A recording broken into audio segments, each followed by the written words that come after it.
Good morning. Today is Friday, April 20th. You are listening to Studio 365, powered by tablethink. My name is Joshua, and I'm here in the studio with Pastor Carrie Palmer, and we are celebrating Friday. Always. So we celebrate Wednesday, we celebrate Friday, Saturday, Sunday. Pretty much every day is a celebration, but it is nice to be here at the end of the week. It is, and we're kind of getting pumped up for our new podcast show. That's right. Be on. Yeah, Studio 365 After Hours.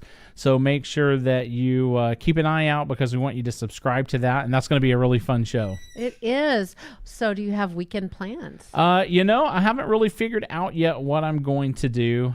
Probably, with the rest and realization last week, I probably feel like I should do something Right. more productive. Probably, once again, hit up Costco and get lost in there. And I don't know. So we'll see. We'll see what happens. Yeah. Well, we have something really special this weekend.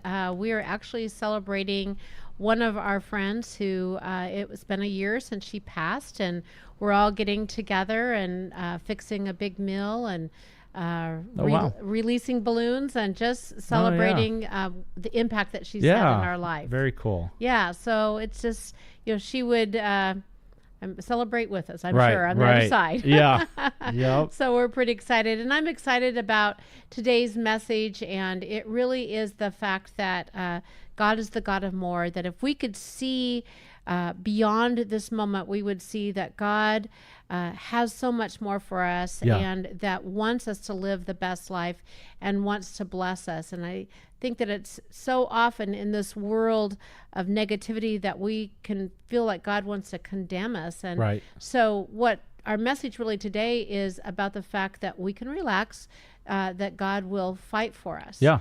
And so I think that that is something to remember, that even in the hardest of moments, that if we would look again, we will see that God has the more. And so we're taking our message from a scene, really, of the story in Exodus where Moses is facing a really hard time in his leadership. And, he's got the people that had enslaved the people.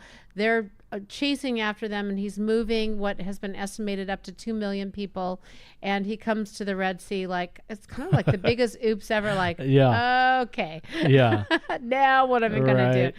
And the people are like, are you kidding me? Like, we got out of this place that, we were slaves, but we were alive and had a life, Right.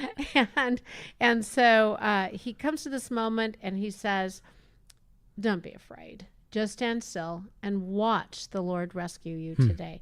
And of course, it's just an amazing moment. But I think that so often that when we come to these places that we don't know what to do and we go to prayer, I think that there's times that we're surprised that we're the answer to the prayer. Do you know what I'm talking about? Yeah, totally. And I think sometimes, you do see those moments, with the sea parting or something like that. But there's also a lot of times I think that when we're praying, maybe God has put something there that we just need to take a little bit of action to actually do. It reminds me, there's kind of this old story that goes around, but it's about this man they're having a flood. And so he's like, well, I'm going to pray that God will save me from this flood. Right. And so his neighbor is leaving in his pickup truck and stops by and says, hey, we got to get out of here. This thing is flooding. Do you want to ride? He's like, no, God's going to save me. He just has this vision of God reaching his hand down and saving him. So then the water starts to enter his house. So he ends up getting up on the roof, and these people come by in a boat, and they're like, hey, we're heading to safer ground. Jump in here. And he's like, no, you guys go on. I'm trusting that God's going to save me. And then this helicopter flies over, and, they come over the loudspeaker and they say, we'll lower a ladder down to you. We'll do, climb aboard. We're going to save you. And so he waves the helicopter away and, says, no, I don't need that. God's going to save me. And so he ends up in heaven, and basically he says, Lord, why didn't you save me? And God says, well, I sent a pickup truck, a boat, and a helicopter. What else did you want me to do? And sometimes, I use that to think that, that is true. There are a lot of times that God puts these things, and maybe we have in our mind how we want it to play out. And it doesn't, that's not necessarily how it's going to play out, but that doesn't mean that there's not a path that God hasn't laid something out for you to change your situation. Well, and I really see it as a miracle, just as we read the almost outrageous, unbelievable story of the Red Sea parting and making that pathway. But in many ways, if you think about it, it's unbelievable that God provided all those things in that scenario, story that you're telling. When you really think about it, he used people that said yes to being a part of a miracle of rescuing. Right. And so we have in our mind, well, no, I just want the waters to part. Yeah. And instead of saying, you know, this is about one another, and it's such a miracle when humanity is a part of something. Yeah, totally. And so I think that sometimes we have to look at this lesson that God really has more for us, and we need to look deeper into that and realize that sometimes we are part of the more for someone else. Right.